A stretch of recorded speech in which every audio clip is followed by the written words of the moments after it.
You have never won the lottery. You buy a ticket anyway. You have been in 3 fender benders in the last 2 years. You still feel like car crashes happen to other people. Both of those things are true at the same time, and your brain does not notice the contradiction. This is not irrationality. Your brain is doing exactly what it was built to do. The problem is that what it was built to do and what actually helps you make good decisions are 2 completely different things. And nobody teaches you this gap exists, so you keep making the same kinds of errors over and over without ever knowing why your gut keeps getting probability so wrong. You have probably tried to fix this by reading statistics or looking things up before you decide, but that information slides right off. Your brain already formed its estimate before you finished reading the first number. The data does not stand a chance against the feeling. This is called subjective probability bias. Even successful investors, doctors, and researchers struggle with this despite knowing better. Your brain does not calculate odds. It estimates them based on how easily an outcome comes to mind. If you can picture it clearly, your brain reads that as evidence, it is likely. If it is hard to imagine, your brain reads that as evidence, it is rare. Clear image equals high probability. Fuzzy image equals low probability. That is the entire system, and it has almost nothing to do with actual statistics. Your ancestors needed fast risk assessment, not accurate risk assessment. Seeing a lion last week made the idea of a lion vivid and easy to imagine. So your brain correctly flagged lion territory as dangerous. That worked perfectly for survival. But now your brain uses the exact same system to assess whether your business will fail, whether your flight will crash, and whether that chest pain means something serious. Vivid outcomes feel probable. Distant outcomes feel safe. Feelings are not math. Picture this. You spend 40 minutes reading articles about plane crashes before a flight you have taken 50 times without incident. Meanwhile, you drive to the airport without a second thought. Even though the drive statistically carries more risk than the flight, the crash articles made one outcome vivid and the other invisible. Your brain updated its probability estimates based on imagery, not data. You landed the flight fine, felt really bad, and drove home already thinking about dinner. At work, it plays out like this. Your manager mentions offhand that someone on a different team got let go last quarter. You were not even in the conversation. But for the next 2 weeks, you rewrite every email 3 times before sending it, volunteer for tasks outside your role, and arrive 15 minutes early every morning. The probability of losing your job did not change. The vividness of that outcome did. Your brain responded to the image, not the reality. And in your own head it sounds like this. You are about to send a message to someone you respect, asking for a favor or sharing an idea. Before you hit send, your brain runs a quick simulation of them reading it and cringing. That image is sharp, detailed.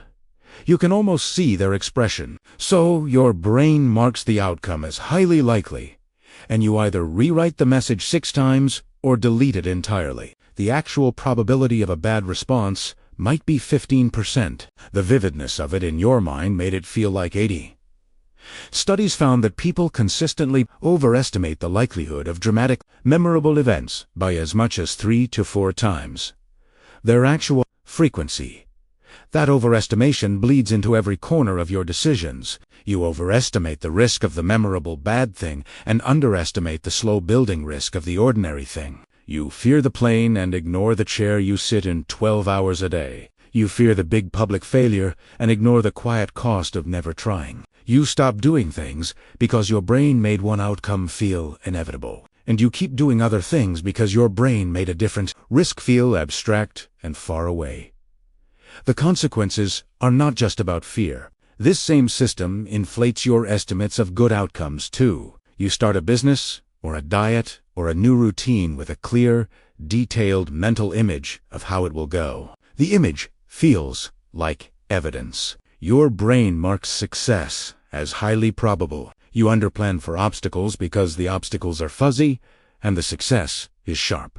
Then the first real friction hits, and it blindsides you. Not because you are unprepared as a person, but because your brain never gave the hard parts a fair probability estimate. And no, you are not overthinking this. It really does affect almost every prediction your brain makes.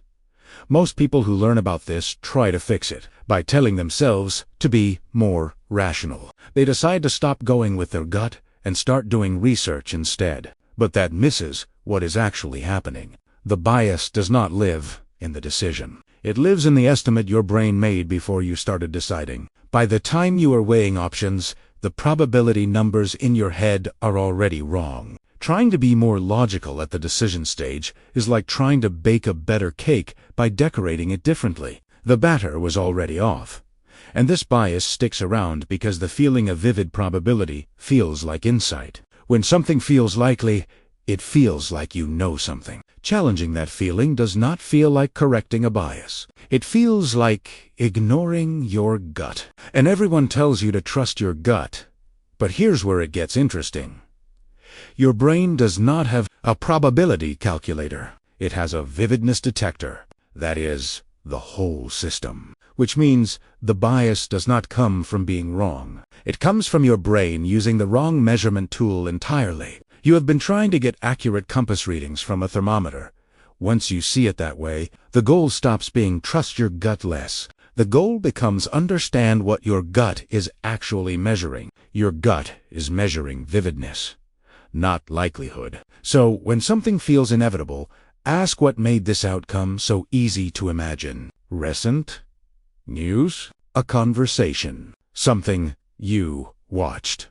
When something feels safe, ask why the risk feels fuzzy. Is it actually unlikely, or just harder to picture? So the next time you find yourself avoiding a flight you have taken dozens of times while barely thinking about the drive to the airport, you will know what just happened. Your brain ran its vividness detector and handed you a probability. It felt like math. It was not math. Now you can catch it. You do not have to override the feeling. You just have to know what it actually is. Awareness does not fix the bias automatically, but it puts you one step ahead of a brain that has been quietly running bad estimates your whole life without telling you.